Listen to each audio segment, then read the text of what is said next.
Good afternoon. There is a lot going on in agriculture these days, even this very minute. In San Antonio, the American Farm Bureau Federation is meeting, and they're holding their annual meeting discussing immigration reform, antibiotic use in livestock, and the EPA. In Washington, they're still working on the Farm Bill. And if you look at Facebook, there's food and agriculture battles being fought there every day that are being heard by marketers, food manufacturers, and it seems like every consumer. We have movies like Fresh and Food Inc. We have non-GMO verified. We have gluten-free. We have free trade. Last week, McDonald's announced that they were going to start sourcing verified sustainable beef. Consumers have greater influence now than ever before over both the regulatory process and the food industry. And if you don't think that's true, ask farmers in Hawaii and the people who make Cheerios. They'll tell you that's true.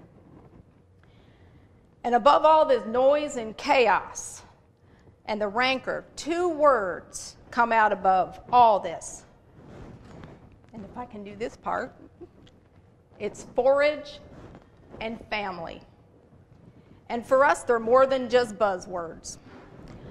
I'm Patty Johnson, representing the Virginia Forage and Grassland Council. My husband Scott and I own and operate Panels Gate Farm, a cow-calf operation in Orange, Virginia. When I was little, my parents owned what we now refer to as a subsistence farm. The year I turned 7 was a pivotal year when my little brother was born and my oldest brother went off to college. We sold the farm and moved to Ohio. In high school, I was in FFA. I did soil judging, livestock judging. I cranked out depreciation schedules by hand. I don't know if anybody remembers doing that, but I used to do that. I was in 4-H and I showed horses. I'm sorry. I'm a reformed horse person. But at that time, when I was in high school, every high school kid was getting the message to get out of agriculture and get into electrical engineering. And so after 4 years in the Army, that's what I did. In Davis County, Kentucky, a similar story was playing out, including the part about one in college and one in diapers. Growing up, my husband Scott and his family row cropped and raised tobacco.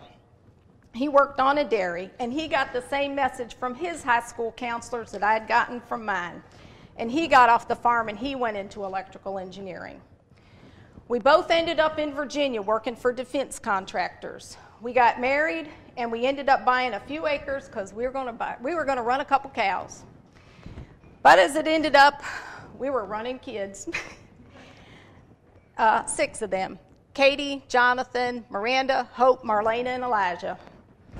So now running kids and running cows is my full-time job. And we're a true husband and wife farming operation, and there's nothing better and there's nothing worse.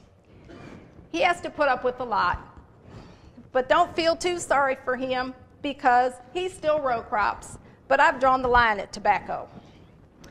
And we're in Orange, Virginia, and like every piece of ground in this country, it's historically important and it's environmentally sensitive.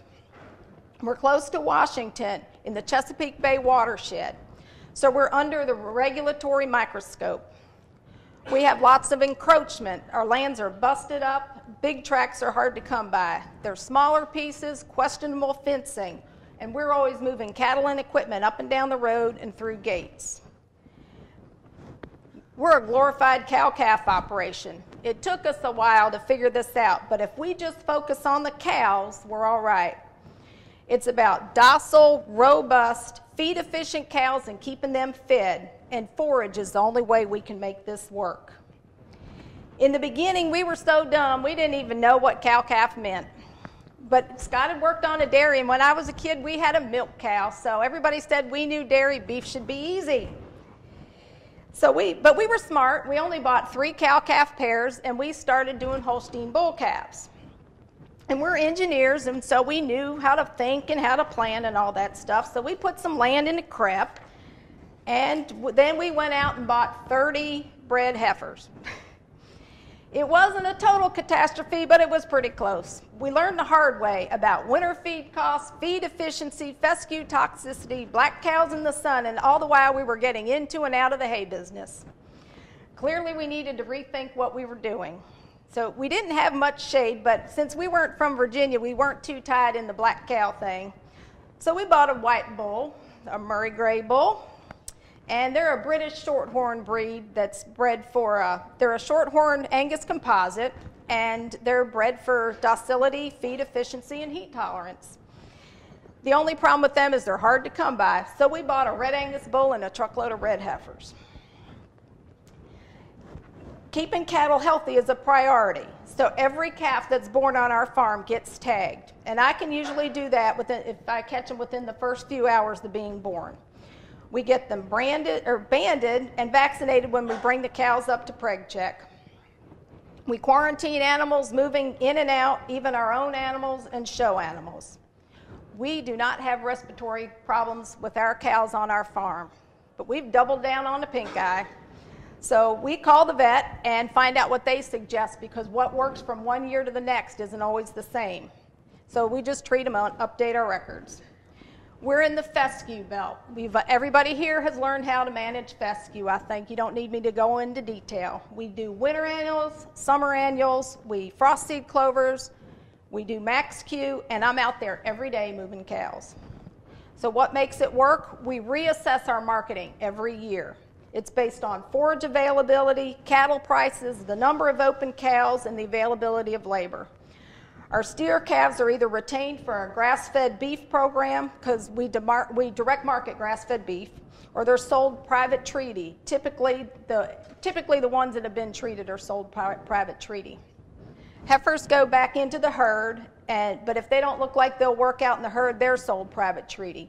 And we even sell our cull cows now private treaty, because we cull early. The sale barns don't want to see lame cows or old cows, so we cull early.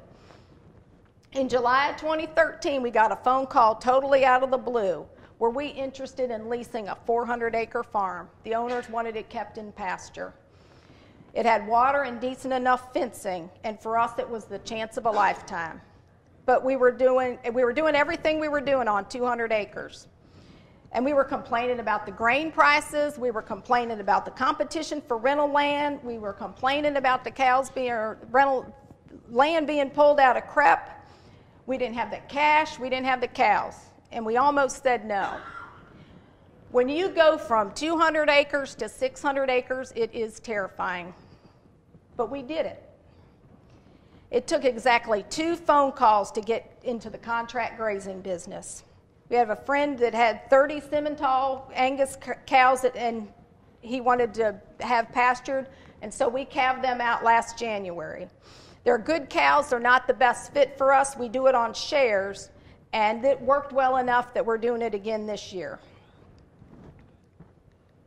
I'm a couple slides back. Calving season. I love calving season so much that we do 3 of them. And you have to consider if your calving season influences your marketing, or if your marketing's influencing your calving season. You hear people talk about calving with nature and having your cows calve in April and May. For us, that meant we were trying to breed back cows in June and July, and we ended up culling a lot of good cows, because you're just asking a lot of a cow to calve in May and then breed back in the heat of the summer. So we started keeping some of those cows, and we let them slide back to a fall calving. So our contract cows calve in January, our spring herd calves in April, and then we have a fall herd. So our contract cows are sold by the truckload, so we need a tight group on those cows. And also those cows are being fed since they are calving in January. Most of our steers, since they're direct marketing, we've actually flattened out our finishing schedule. We don't want grass-fed steers to all be finishing at the same time. This won't work for most producers, but if you're direct marketing, you have to think about whether you need that really super tight calving window. We don't own any hay equipment. That's one of our steers. I think he looks like he fattened up on grass. We don't own any hay equipment, but we make a lot of hay. Several producers yesterday stated that labor was their limiting factor. We have skilled labor. For several years now, we've been working with neighbors on this. We supply the labor, they supply the equipment. We do fuel runs, parts runs, we move equipment, it gets ugly, but everybody's hay gets up. We call that forage, family, and fireworks, and that it gets hideous. But part of the reason we can do this is because we do wet hay, and we wrap a lot of the hay, and we do warm season annuals. We're moving nutrients around, and we have a few pieces of ground where this actually makes a lot of sense. We wore out our 10-foot no-till drill doing custom planting. Everyone around us has these big monster drills and planters, but we were the only ones that could get through a 12-foot gate. And during planting season, that thing ran constantly. So we now have our home place and 3 rental properties. And because there are people out there that still want to generate income off their land, but they just don't want to live next door to row crops. And forage works for them as well as it works for us. They don't know, but these landowners have a lot of say in how we wean our calves. We fence line wean, but even with that, we don't want to have any chance of balling calves near a landowner or near their neighbors. So they end up at my house, usually under my bedroom window. There's the lawn effect. We've been able to negotiate around that, and that's where we do the haymaking.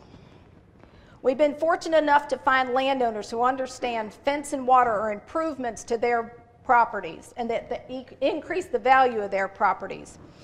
But sometimes they're just as cash-strapped as we are, but we've found ways around that. It's harder to sell them on working facilities. We haven't pulled that one off yet, but we can get cows and calves up if we have to at all our rental farms, but it's not ideal. You can manage around that with dry cows, older cows, and stockers. They're less likely to have to be pulled up into your facilities. And there are a lot of stakeholders, spouses, family members, neighbors, hunters. No matter how much you enjoy or don't enjoy talking to those people, you still need to make time for them. And sometimes that's hard to do. And we do it with less equipment than most producers. We have a pickup and a small stock trailer, our big Kubota tractor, a 15-foot batwing bush hog, and a lawnmower. But besides the landowners, there's a lot of people that make this possible. NRCS and FSA help us and the landowners out navigating government programs. There's Extension and the researchers behind them, and they do some amazing work. We're fortunate enough to live in an area where there's still a lot of ag-related businesses, and there's a business infrastructure. It means that there's knowledge and talent a phone call away. All the producers yesterday talked about soil testing. We couldn't do what we do without Tim and Charlie, our agronomists. When the vet looks forward to coming to your farm and working with your cows, you're doing something right. Someone suggested that we need a long-term fencing crew, and we're heading in that direction. It was a smart move. We found somebody that does fencing, but accepts heifers as payment. We have some amazing business partners on the cattle side, the hay side, and the rental side. We have a customer base that's willing to work with us.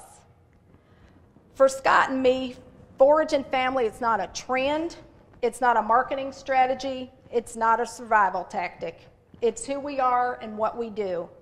And it's probably the same for everyone in this room. But finally, the rest of the world is beginning to recognize what we do and see what we see. And beyond the free-for-all that's going on around us with PETA, the EPA, and the mommy bloggers, we're the voices of practicality and reason. Our time has come. I can tell you from experience that opportunities are scarier than disasters. As producers, we're used to responding to events. We respond to markets. We respond to crises. But now we have a chance to control some of these things. Most of us aren't used to that. I know I'm not. But I'm doing it anyway because forage is the means and my family is the reason.